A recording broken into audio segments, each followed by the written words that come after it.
आधी रात का समय था। चारों तरफ घना अंधेरा था। जोर जोर की हवाएं चल रही थी। जंगल के सभी पक्षी अपने घरों में आराम से सो रहे थे कि तभी वहाँ एक भूतिया चिड़िया की आत्मा आती है।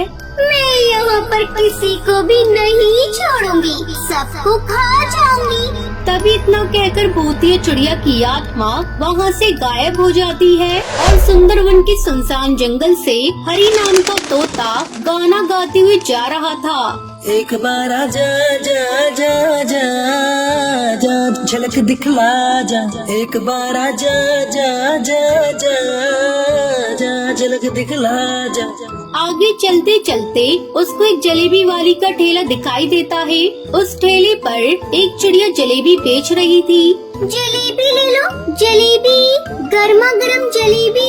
एक बार खाओगे तो बार बार आओगी। जलेबी वाली को देखकर हरी तोता बोलता है, अरे जलेबी गर्मा गर्म है और इस जलेबी को बेचने वाली और भी ज्यादा सुंदर है। क्यों ना इस जलेबी वाली से इसकी गर्मा गर्म जलेबियाँ ले ली जाएं। इतना सोचकर हरी तोता जलेबी वाली के पास जाता है और उससे बोलता है, अरे परम सुंदरी, गर्मा गर्म जलेबी कितने की है? ये जलेबी तो तुम्हारी तरह सुंदर दिख रही है, खाने में तो और भी ज्यादा टेस्टी होंगी। हाँ हाँ साहब जी, आपने मेरी हाथों की जलेबी पूछी है तो तुम्हें जलेबी के साथ साथ एक ऑफर और मिलेगा, क्योंकि तुम मेरे पहले कस्टमर हो। अच्छा जी, ऐसा क्या ऑफर है जो तुम मुझे दे रही हो?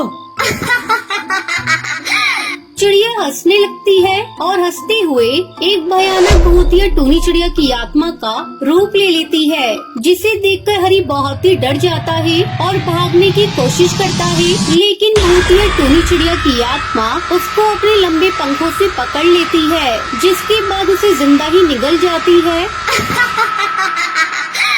मैं जलेबी वाली सफर भारी, अगर कोई यहाँ आएगा तो वापस नहीं जा पाएगा, मैं उसे नहीं छोड़ूंगी। इतना कहकर वो वहाँ से गायब हो जाती है। अगली सुबह जब जंगल वाले अपने अपने घरों से बाहर निकलकर जंगल की तरफ जाते हैं, तब उन्हें वहाँ पर हरी तोता की लाश दिखाई देती है। अरे भैया देखो इस पक्षी को, पता नहीं किसने इतनी भयानक मौत दी है, भगवान इसकी आत्मा को शांति दे। सभी पक्षी आपस में बात करने के बाद वहाँ से चले जाते हैं। तभी एक बार फिर रात हो जाती है, लेकिन आज उस जंगल के रास्ते पर कोई भी नहीं आया था। ये देखकर भूतिया टूनी चिड़िया की आत्मा बोलती है, अच्छा अच्छा, तो इन जंगल वालों ने ये प्लान बना लिया है। ठीक है, ये जंगल वाले शेर हैं, तो मैं भी सवा शेर हूँ। अब इनके ही जंगल में जाकर इन्हें मार दूंगी। इतना कहकर वो भूतिया टूनी चिड़िया की आत्मा जंगल में अपनी जलेबी का ठेला लेकर घूमने लगती है और जलेबियाँ बेचने लगती है। जलेबियाँ ले लो, गर्मा गर्म जलेबी। मेरी जलेबी जिंदगी भर नहीं भूल पाओगे। भूतिया टूनी चिड़िया की आत्मा की आवाज सुनकर और उसकी जलेबियों की खुशबू सुनकर जंगल के कुछ पक्षी बाहर आ जाते हैं। बहन जरा जलेबियाँ देना, तुम्हारी गर्मा गर्म जलेबी की खुशबू को सूंघकर मुझसे रुका नहीं गया, मैं यहाँ आ गया। हाँ साहब जी, मेरी जलेबी की बात अलग है। जो खाता है वो फिर दोबारा जिंदगी में कुछ खा नहीं पाता।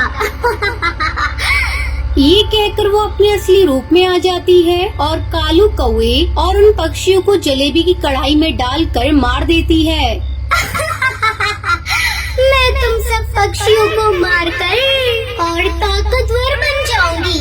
भूतिया चिड़िया की आत्मा की यह हरकत खिड़की से टुनटुनी चिड़िया देख रही थी। ये सब देखकर उसको गुस्सा आ जाता है और वो मंदिर से त्रिशूल और गंगा जल लेकर बाहर की तरफ जाती है और उस भूतिया चिड़िया की आत्मा के ऊपर गंगा जल छिड़क कर बोलती है, बता तो यहाँ पर किस लिए आई है? तू कौन है और तुझे मुझसे डर नहीं लग रहा जो तू यहाँ पर आकर चौड़े में मुझसे मेरा राज पूछ रही है? मैं एक पंडित की पत्नी हूँ। अगर तुमने मुझे अपना सच नहीं बताया तो मैं तुझे नहीं छोड़ूंगी, समझी तुम? नहीं बताऊंगी, कभी नहीं बताऊंगी। तुझे जो करना है वो कर ले। भूतिया चिड़िया की आत्मा की बात सुनकर टुनटुनी को गुस्सा आ जाता है, जिसके बाद वो उसके ऊपर एक बार फिर गंगा जल छिड़क देती है। बताती हूँ, मैं तुम्हें सब सच बताती हूँ। मैं इसी जंगल में रहती थी। मेरे माँ बाबा के साथ हम बहुत गरीब परिवार से थे। मेरे माँ बाबा बीमार होने की वजह से वो इस दुनिया से चले गए। मैं एक अकेली चिड़िया जलेबियाँ बेचकर अपना गुजारा किया करती थी और एक रात जलेबी बेचकर मैं अपने घर जा रही थी। तभी इसी जंगल के कुछ गुंडों ने मेरा ठेला पलट दिया और मुझे लूटकर जान से मार दिया। लेकिन मेरी आत्मा यही इसी जगह भटकती रह गई। इस तरह मैं एक भयानक भूतिया चिड़िया की आत्मा बन गई। मैं यहाँ पर किसी भी पक्षी को नहीं छोड़ूंगी। सुन लिया तूने, जान लिया ना मेरा राज। अब मुझे मेरा काम करने दे। तू मेरे रास्ते में मत आ, वरना तू भी अपनी जान से हाथ धो बैठेगी। जिसने तुझे मारा था तूने सबको जान से मार दिया है। तेरा बदला पूरा हुआ, पर अब इन जंगल वालों को क्यों मार रही है? नहीं, मैं सबको जान से मार दूंगी।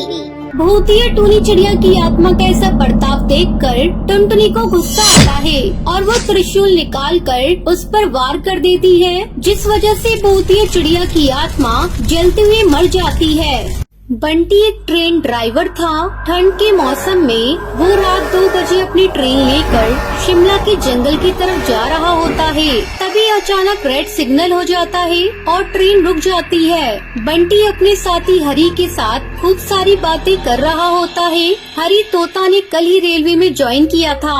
बंटी दोनों आपस में खूब हंसी मजाक कर रहे होते हैं। ट्रेन को रुके हुए काफी ज्यादा टाइम हो जाता है।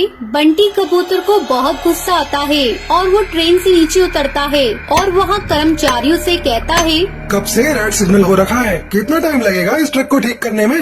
जब ठीक हो जाएगा अपने आप ग्रीन सिग्नल हो जाएगा। आप जाकर ट्रेन में बैठ जाइए। आपको अपने घर जाना है तो हमें भी अपने घर जाना है। हमारी भी फैमिली है। ओके, थोड़ा जल्दी करिए, ठंड में बहुत हालत खराब हो रही है। हालत तो हमारी भी खराब हो रही है। हम भी तो इतनी ठंड में रात 2 बजे यहाँ ट्रैक पर काम कर रहे हैं। आप तो अंदर बैठे अपने दोस्त के साथ हंसी मजाक कर रहे हैं। आपको क्या दिक्कत है? तुम्हें कैसे पता कि मैं अपने दोस्तों के साथ बैठा हुआ हूँ? हमें सब पता है सर। मुझे ये भी पता है कि आपका नाम बंटी है। आप चुपचाप ट्रेन के अंदर जाकर बैठ जाइए। हमें अपना काम करने दीजिए। बड़े अजीब हो यार, तुम्हें मेरा नाम भी पता है। ये भी पता होगा कि अंदर जो बैठा है उसका नाम क्या है? हाँ, अंदर जो बैठा है वो हरी है और वो कल ही रेलवे में ज्वाइन हुआ है। मुझे सब पता है सर। इतनी जानकारी कहाँ से आ गई तुम्हारे पास चिड़िया? तुम तो बहुत तेज हो। अगर आप इन सब बातों में लग गए ना तो शायद आप इस दुनिया में ना रहो। ये सुनकर बंटी डर जाता है। वो ट्रेन में आ जाता है। ट्रेन में आने के बाद वो हरी को कर्मचारी चिड़िया की सारी बातें बताता है। हरी तोता हंसते हुए कहता है, ऐसा भी हो सकता है ना कि तुम बहुत ज्यादा फेमस हो, इस वजह से तुम्हारी सारी जानकारी हो उसके पास।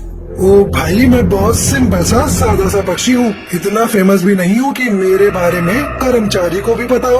अच्छा, मैं जरा वॉशरूम होके आता हूँ। सोच रहा हूँ ट्रेन रुकी है तो बाहर ही चला जाऊँ। ये कहकर हरी तोता बाहर चला जाता है। थोड़ी ही देर बाद बंटी ट्रेन में बैठे बैठे बहुत ज्यादा बोर हो जाता है। तभी ट्रेन में एक चिड़िया घुस जाती है। चिड़िया दिखने में बहुत सुंदर होती है।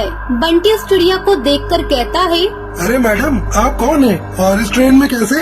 मेरा नाम टुनटुनी है। वो असल में क्या है ना कि मैंने कभी भी ट्रेन में ट्रैवल नहीं किया और ये ट्रेन काफी देर से रुकी हुई थी, इसलिए मैं ट्रेन में आ गई। So if you don't mind, क्या मैं थोड़ी देर के लिए यहाँ पे बैठ सकती हूँ? देखो मैडम, ये सब ठीक नहीं है। आप जहाँ से आई हैं वहाँ चली जाइए। मैं जहाँ से आई हूँ वहाँ तो मैं तुमको भी लेकर जाऊंगी।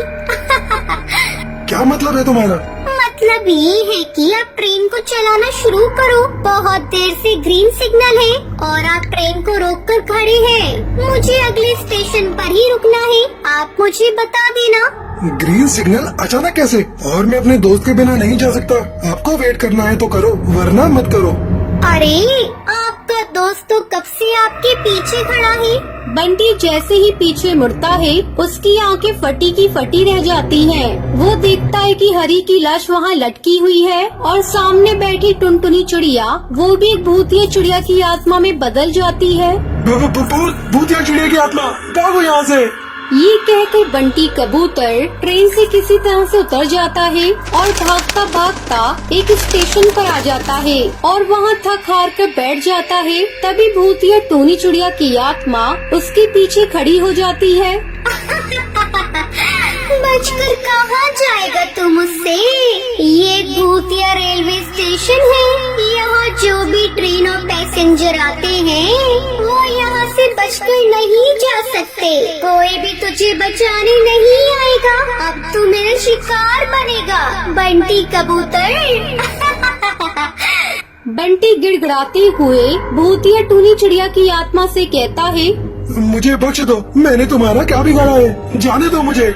लेकिन भूतिया टूनी चिड़िया की आत्मा उसकी एक भी नहीं सुनती और वो बंटी कबूतर को मार देती है। वहीं वो उस ट्रेन को निगल जाती है और कुछ समय बाद उस रेलवे ट्रैक को भूतिया रेलवे ट्रैक कहकर हमेशा हमेशा के लिए बंद कर दिया जाता है।